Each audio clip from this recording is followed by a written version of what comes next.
Deep in the heart of a dark, foreboding forest lay the forgotten town where my family resided in a house that appeared abandoned for years.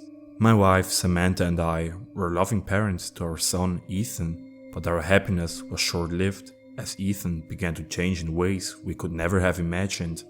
At first we thought it was just a phase, but soon we realized something was seriously wrong with our son. Ethan's once smiling face was now twisted into a grotesque, sinister grin that sent shivers down our spines.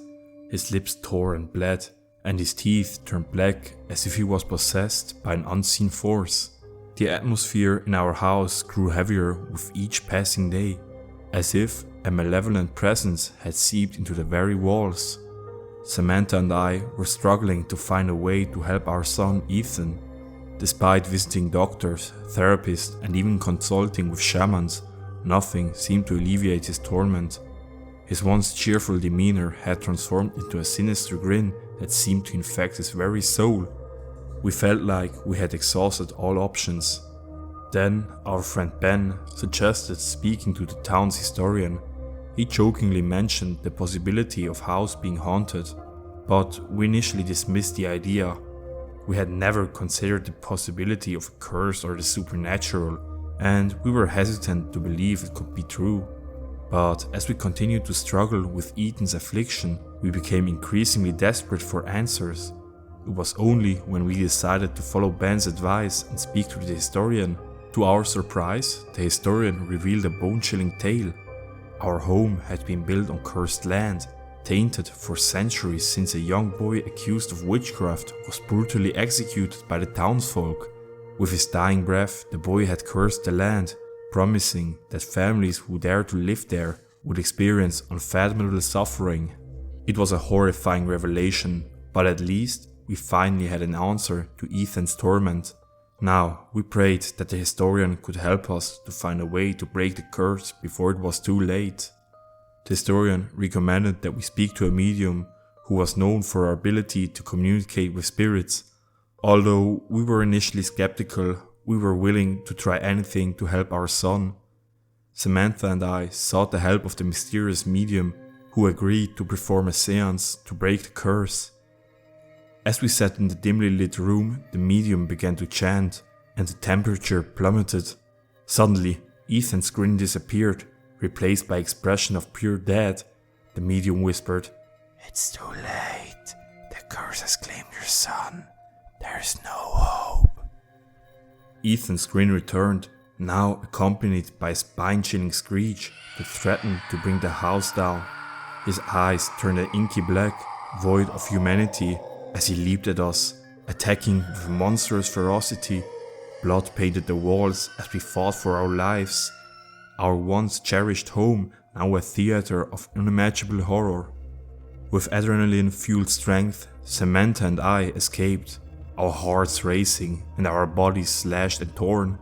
The echoes of our cursed son's unhinged laughter haunted our very step as we sought refuge. Our family was forever marred by the nightmare of that night. The memory of our son's demonic grin seared into our minds. Condemned to live in caseless terror, we would never escape the evil that had shattered our lives. Years passed and the town grew darker, its once vibrant community now gripped by fear and superstition. The cursed house lay abandoned, a grim reminder of the suffering that had befallen us. Whispers tormented souls spread like contagion, infecting the town with stories of families that had fallen prey to the insidious curse. And the laughter of a twisted, grinning boy reverberated through the inky darkness, a harrowing reminder of the vile malevolence that lay in wait, hungry for its next victim. On nights devoid of moonlight, as the fog slithered through town like a venomous serpent, the air grew thick with chilling murmurs of ghostly apparitions and the spine-tingling crackles of the damned.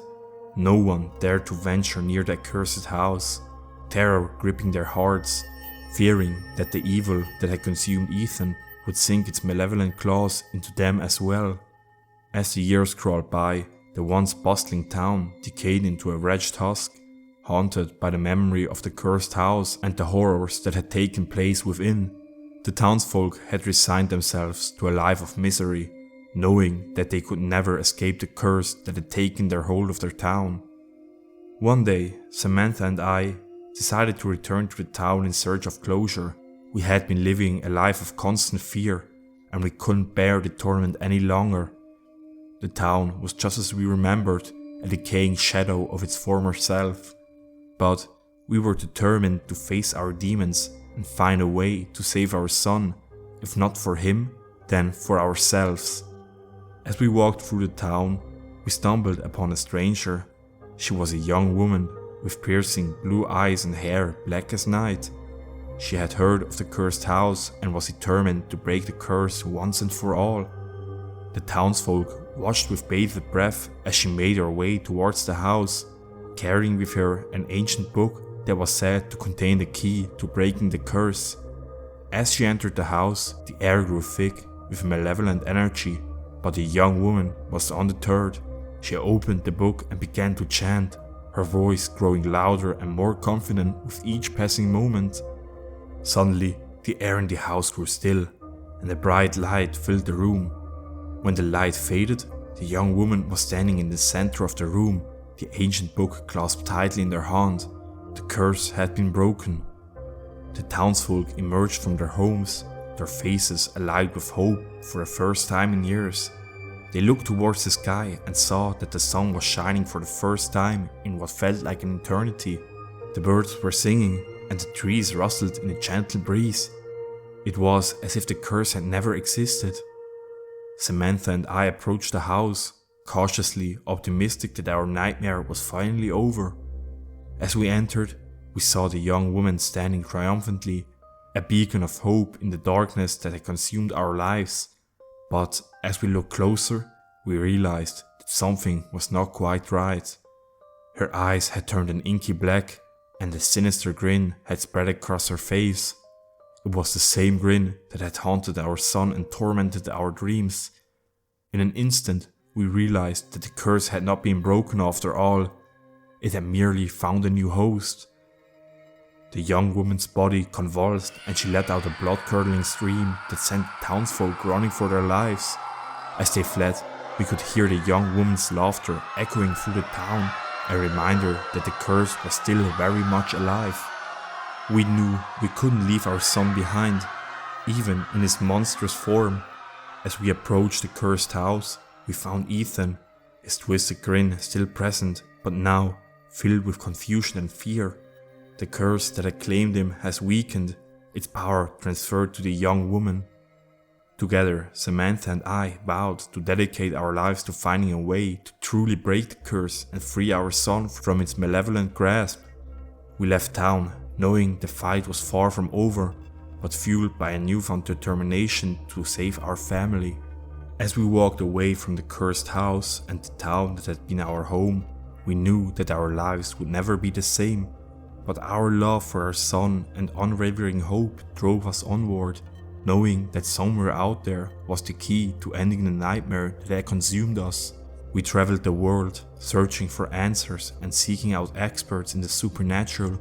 We studied ancient texts, consulted with renowned occultists, and delved in the darkest of corners of the mystical arts. The sinister grin that had once held our son captive never left his face, but we could see that a part of him, the real Ethan, was still deep within. Years passed, and our journey led us to a remote monastery hidden high in the mountains. There we met a wise old monk who was said to possess the knowledge to banish even the most powerful curses. He listened intently to our story, with a grave expression agreed to help us. Under the guidance of the monk, we underwent a rigorous purification process, preparing our minds and bodies for the ritual that would finally break the curse. When the time came, we gathered in the monastery's sacred chamber, surrounded by flickering candles and ancient relics. The monk began to chant in a language long forgotten, his voice rising and falling in rhythm with the howling wind outside. As the ritual intensified, a brilliant light engulfed Ethan, and the air crackled with energy. The sinister grin that had transformed him for so long began to fade, and as it vanished, we could see our son's true face once more. The curse had been lifted.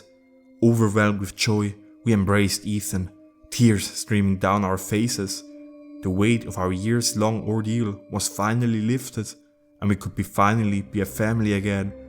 We expressed our deepest gratitude to the wise old monk, who merely smiled and told us that our love for our son had been the key to breaking the curse all along. As we left the monastery, we knew that our lives would be changed forever. The dark cloud that hung over us for so long had finally been dispelled, and we were free to rebuild our lives and reclaim that happiness that had been stolen from us. We returned to our town, which had slowly begun to heal in our absence. The sun shone brightly, and the laughter of children filled the streets once more. The once abandoned houses were now filled with families who had heard of the curse's end and had returned to their homes. Our family was whole again, and the nightmare that had haunted us was finally over. We dedicated our lives to helping others who were facing similar darkness, using our newfound knowledge and experience to guide them through their own battles with the supernatural. The town, once a place of fear and despair, became a symbol of hope and resilience. And as for the cursed house, it was torn down and replaced with a beautiful garden, a testament to the power of love and the triumph of light over darkness. Together, we faced the shadows and emerged victorious, our love and determination stronger than any curse or darkness that had dared to challenge us. As we moved forward, hand in hand, we knew that whatever life had in store for us, we would face it together, as a family united by love and an unbreakable bond. And the sun has set over the town, our hearts swelled with hope, for we had reclaimed our lives, and the darkness has been vanquished. We knew the memories of the nightmare that had haunted us would never fade completely, but we were ready to face whatever came our way, armed with the knowledge that our love for each other was the most powerful weapon of all. My family and I settled back into our lives, cautiously optimistic that the nightmare was finally behind us. Yet, something gnawed at me, an inexplicable unease that I couldn't quite shake.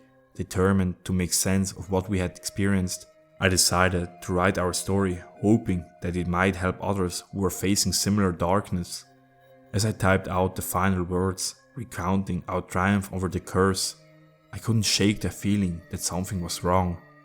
I hesitated, my fingers hovering above the keyboard, as a chill ran down my spine. Suddenly, the room grew colder, and the hairs on my neck stood on end. I glanced up at my computer screen and caught my reflection in a dark, glassy surface. My heart pounded in my chest as I saw it. The twisted grin that had once tormented my son was now etched across my own face.